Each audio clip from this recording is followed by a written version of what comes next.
Hello जय हिंद साथियों, कैसे हैं आप सभी लोग? उम्मीद है अच्छे होंगे। तो आज की वीडियो में आप सभी लोगों से बात करने वाले हैं। आप सभी को मालूम है यूपी पुलिस कांस्टेबल का एग्जाम 8, 9, 10 तारीख को आपका होना तय है। आपका जून में एग्जाम है, तो कुल मिला के आपके पास अभी अप्रैल का महीना है और मई का महीना है। और आपको मालूम है कि अप्रैल में आपका एग्जाम लगा है यूपी होम गार्ड का, बचा हुआ है आपका मई का महीना। क्योंकि आप लोग यूपीएसआई का भी एग्जाम देंगे, तो यूपीएसआई का मार्च में ही है, आप लोगों को 2-4 दिन बचे हुए हैं। उसके बाद अप्रैल में यूपी होम गार्ड का, उसके बाद मई आपके लिए एक लास्ट चांस बचेगा जिसमें आपकी तैयारी हो पाएगी, बाकी आप डिस्टर्ब होंगे। तो मैं आज की वीडियो में आप लोगों को बताने वाला हूँ किस लेवल की और किस तरीके से आप तैयारी कर रहे हैं, आपको कौन से सब्जेक्ट पे ज़्यादा फोकस देना है और कहाँ से सबसे ज़्यादा क्वेश्चन पूछे जाते हैं। अगर आप इतना तैयार कर लेंगे 100% आपका सिलेक्शन होगा। मैंने इसी तरीके से तैयारी की थी जो मैं आपको अब बताने वाला हूँ। तो बने रहना मेरे साथ लास्ट तक। और आप लोग परेशान हैं कि सर कौन सी बुक से तैयारी करें, जो ऐसी कोई बुक बता दीजिए, तो वो भी मैं आप लोगों को इस वीडियो के माध्यम से एक बुक बताने वाला हूँ जिससे आप एक ही बुक से पूरी तैयारी अपनी कर सकते हैं, जो भी अभी तक। क्योंकि देखो आपको मालूम है 4 सब्जेक्ट हैं और 4 बुकें का मतलब है कि 4 बुक पढ़ना इतना आसान काम नहीं है। तो मैं वो भी आप लोगों को बताने वाला हूँ। तो भाई वो बुक है चच्चू प्रकाशन की, आप लोगों ने नाम सुना होगा, बहुत ज़्यादा चर्चित में ये बुक है, आप सभी लोग जानते ही होंगे और बहुत बढ़िया बुक है। देखो किस तरीके से सर ने बनाई है इन्होंने, चच्चू प्रकाशन की जो बुक है, देखिए आप लोगों को मैं पूरा दिखाता हूँ, कांस्टेबल महिला पुरुष सभी के लिए। और ये क्या है, नवीनतम पाठ्यक्रम 2026 पर भी आधारित है। तो आपको ये भी नहीं जानना है कि सर 2026 का है, सारी चीजें कैसे मुझे याद होगी। तो देखो 2026 पर है और 2500 प्लस बहुविकल्पीय प्रश्न है संख्या का हल सहित, साथ में 15 प्रैक्टिस सेट भी है इन लोगों का, जो आप लोगों को मैं बता रहा हूँ, जिसमें 6 सॉल्व पेपर है, अगस्त 2026 के प्रश्न पत्र हैं। तो प्रीवियस ईयर के क्वेश्चन आपको लगाना जरूरी है। तो ये भी आप उन लोगों ने दे रखा है, सभी चीजें हैं इसमें। सामान्य हिंदी है, सांख्यिकी में मानसिक योग्यता, मानसिक अभिरुचि, बुद्धिवृत्ति परीक्षा, तर्क पर क्षमता, सब कुछ है। देखो 100% गारंटी के हिसाब से उत्तर प्रदेश पुलिस कांस्टेबल। अब देखो हम यहाँ से चलते हैं। अब मैं आप लोगों को पूरी बुक दिखाता हूँ जिससे आप लोग समझ जाए। एसएसआर पब्लिकेशन, ये इनका नंबर, वो सॉरी एसबीआई आईएसबीएन नंबर। चलो कॉन्टैक्ट नंबर आप जैसे व्हाट्सएप वगैरह पूछना चाहें तो कर सकते हैं। ये इनका देखो लिखित परीक्षा एवं पाठ्यक्रम है, सामान्य ज्ञान है पूरा दिया, सामान्य हिंदी इनको पूरी दी है, संख्यात्मक मानसिक योग्यता, संख्यात्मक सारी चीजें पूरी दी है, मानसिक अभिरुचि, ये सारा आप लोगों को सिलेबस है। और अच्छी चीज ये है, उत्तर प्रदेश पुलिस कांस्टेबल पुनः परीक्षा 2024, अगस्त 2024 की, उत्तर प्रदेश पुनः परीक्षा 2024 की 23 अगस्त का पूरा पेपर दे दिया है प्रीवियस ईयर का। और फिर प्रैक्टिस पेपर आप लोगों को मालूम है 1 2 3 4 5 6 7 8 9 10 15 प्रैक्टिस सेट भी है और 6 पुराने भी। तो देखो पूरे भाई उत्तर प्रदेश कांस्टेबल की, तो बस मॉक टेस्ट लगाएंगे, आधी तैयारी आपकी यहाँ से कवर हो जाएगी। 100% मैं कह रहा हूँ। अब फिर आपको तैयारी कैसे करना है, तो इस तरीके से आपको मॉक टेस्ट लगा लेना है पूरे। लेकिन ये मॉक टेस्ट कैसे लगाओगे, तो उसके लिए आप लोग कैसे तैयारी करेंगे, उसके बाद आपको ये मॉक टेस्ट लगाने हैं। और जितना मॉक टेस्ट लगाएंगे उतनी ही बेहतरीन आपकी तैयारी होगी। चलो, तो ये बहुत अच्छी बुक है। साथ में और आप लोगों को चीजें दिखा देता हूँ और बता देता हूँ।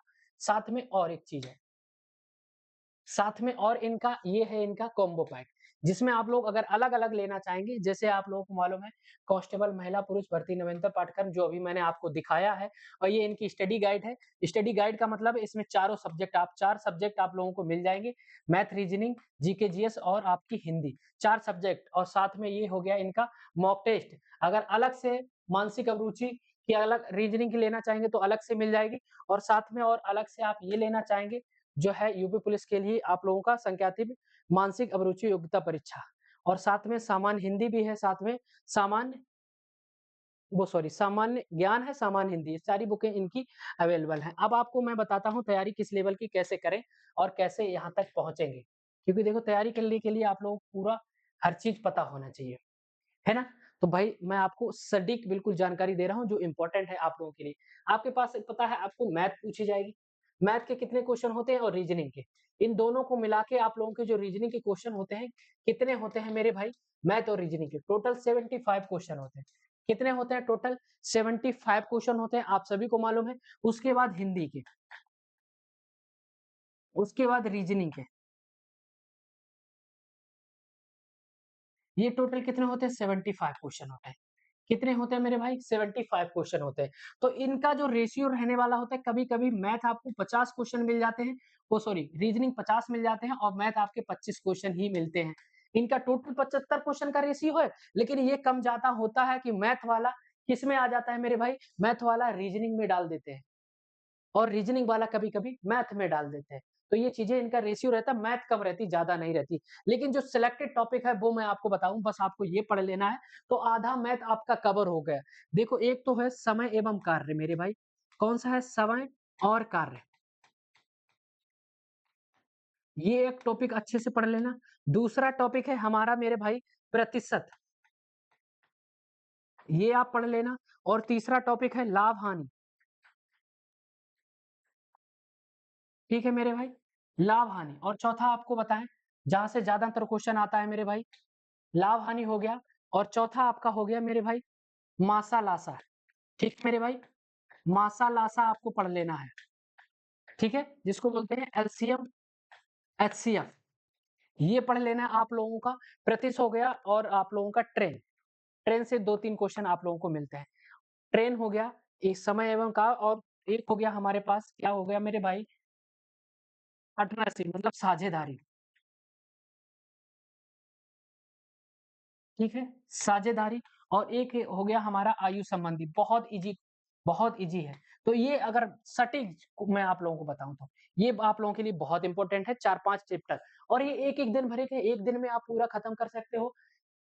समय और कार्य, प्रतिशत, लाभ-हानि, मासा-लासा, जिसको बोलते हैं एचसीएफ, और ट्रेन और साझेदारी, साथ में आयु संबंधी प्रश्न। ज़्यादा टफ नहीं है मेरे भाई, और इम्पोर्टेंट आपको पढ़ना है। ये टॉपिक जो इम्पोर्टेंट है, जो हमने आपको बताया कि आपको मैथ नहीं आती, अगर ये पढ़ लेंगे तो आपका मैथ कम से कम नहीं, जो 25 पूछते हैं, कम से कम नहीं 25 में आपके 15 100% आपके ठीक हो जाएँगे, यहीं से ज़्यादातर क्वेश्चन बनता है। किसी भी एग्ज़ाम कभी भी आपको उठा के देख लेना, क्वेश्चन ज़्यादातर यहीं से बनेगा, ठीक है? चलो अब रीज़निंग जितना आपको मॉक टेस्ट लगाना है, जितने मॉक टेस्ट, जितने, क्योंकि रीज़निंग कोई आपको मालूम है कि ज़्यादातर मॉक टेस्ट लगाने से रीज़निंग आपकी मजबूत होगी। जितना आप मॉक टेस्ट लगाएँगे, मैंने रीज़निंग ऐसे ही ठोस की, जितना ज़्यादा रिवीजन करेंगे, जितना ज़्यादा मॉक टेस्ट लगाएँगे, उतनी अच्छी आपकी रीज़निंग होगी। तो क रीज़निंग में आपको कम से कम नहीं तो अगर 75 में से 50 क्वेश्चन रीज़निंग में आए, तो 45 करने की क्षमता आप रखेंगे, जितनी मॉक टेस्ट लगाएँगे। तो आधी आपकी तैयारी लगभग 80% यहीं से। अब 75 में से अगर आप 45 कर लिए, 15 यहाँ कर लिए, तो कितने कर सकते हैं मेरे भाई? 50-60% अगर यहाँ से आपके हो गए, 60% हो गए, मतलब आपकी तैयारी लगभग 80% क्लियर हो गई। उसके बाद आपको बचा है क्या, हिंदी। हिंदी आप लोगों को मालूम है, हिंदी ज़्यादा हार्ड नहीं आती है, फिर भी आप अगर मेन टॉपिक पढ़ लेंगे, जो मैंने हिंदी के लगभग 10 टॉपिक पढ़ा दिए, 10 से मतलब कम से कम आपके 10 से 15 क्वेश्चन वहाँ से 100% क्लियर ही है, 100%, ठीक है? और बहुत आसान-आसान टॉपिक है, इतने हार्ड नहीं है। तो मैं हिंदी में आपके 37 में से कम नहीं तो 100% आप 35 तो नहीं कर पाएँगे, 35 में थोड़ी दिक्कत होगी भाई, क्योंकि अगर इसमें साहित्य से आ जाता है तो दिक्कत हो जाती। 30% ऐसे होते हैं बहुत आसान, जो आप कर सकते हैं, 30%। रही बात जीके जीएस मेरे भाई, जो जीके जीएस है भाई, कम से कम नहीं तो यहाँ से क्वेश्चन आपके 38 आते हैं, तो 38 में से जीके जीएस आपको मालूम है, इतना बाहर से, क्योंकि कितनी भी तैयारी कर लो, जीके जीएस की कभी कर ही नहीं पाओगे, और इतना लेवल इस तरीके से आता है, तो कम से कम नहीं तो आप 25 तो कर ही लोगे आसानी से। अरे 38 में से 25 तो कर ही लेंगे, तो 25 कर लेंगे, आपके क्वेश्चन यहाँ से 55 बन गए। 55 बन गए भाई साहब यहाँ से, तो आपके क्वेश्चन देख रहे हो कहाँ जा रहे हैं, अगर 60 और 55 कितना हो गया मेरे भाई, 5, 115 क्वेश्चन। 115 क्वेश्चन सिलेक्शन किसी ने नहीं रोका, मैं गारंटी देता हूँ, कोई ना कोई पोस्ट आपको मिल जाएगी। और पोस्ट कौन-कौन सी है आप लोगों को मालूम? जेल वार्डर, ठीक है? एसएसएफ, पीएसी, सिविल और घुड़सवार, और सभी की कट ऑफ अलग-अलग जाएगी। सबसे ज़्यादा कट ऑफ जाएगी एसएसएफ, कम से कम नहीं आपके 130 प्रश्न पे जाएगी, ठीक है? दूसरे नंबर पे जाएगी आपकी सिविल, सिविल पुलिस कम से कम 110 प्रश्न पे जाएगी सिविल पुलिस। दूसरी रही है पीएसी की, अगर आप बात करें तो कम से कम 100 प्लस पीएसी की जाएगी, ठीक है? और लास्ट टाइम पे पीएसी और जेल वार्डर का इनका रेशियो 105 और 100 रहने वाला है, जेल वार्डर की वैकेंसियाँ कम है, ठीक है? तो घुड़सवार की भी वैकेंसियाँ कम है, ये भी 105 के आस-पास मान के चलो। तो कुल मिला के आपको 110 अगर प्रश्न सही कर लेते हैं, किसी ने नहीं मिटाया, किसी ने नहीं रोका, मैं गारंटी देता हूँ यूपी पुलिस में इस बार आपका सिलेक्शन होगा मेरे भाई। बस आपको टॉपिक मैंने जो बताया, मैंने मैथ के वहाँ से पढ़ लो, किसी भी आदित्य रंजन सर से मैथ की क्वेश्चन पढ़ लो। बाकी जैसे ही यूपी होमगार्ड का पेपर हो जाएगा, मैं भी क्लास शुरू करूँगा, और मेरी प्रीवियस ईयर की सारी क्लासें पड़ी हुई हैं बहुत अच्छे तरीके से, आप लोग प्लेलिस्ट में जाके ज़रूर चेक कर लेना। बहुत इंपॉर्टेंट क्लासें पढ़ी हैं और हिंदी भी मैंने अभी 10 चैप्टर लगभग पढ़ा दिए, आप वो भी ट्राई कर लेना, ठीक है भाई? वीडियो कैसी लगी ज़रूर बताना, अगर चैनल पे नए हो तो चैनल को सब्सक्राइब कर देना और होमगार्ड वालों जीके जीएस में लगे रहो, जितनी प्रैक्टिस होमगार्ड में जीके जीएस में हो जाएगी, उतना ही आपका बेस्ट स्कोर होगा, ठीक है? जितनी प्रैक्टिस, जितने आप मॉक टेस्ट लगा पाओ, तो डेली पढ़ते रहो कुछ ना कुछ, सिर्फ जीके जीएस है, नैया आपको पार लगानी है। हो जाएगा तो अच्छी बात, वरना यूपी पुलिस की तैयारी करना। दोनों तैयारी करो, अभी होमगार्ड में पूरी दम दे दो, उसके बाद रही बात आगे, पूरी यूपी पुलिस में दम झोंक देना। है ना मेरे भाई? चलो चलता हूँ, जय हिंद, जय भारत।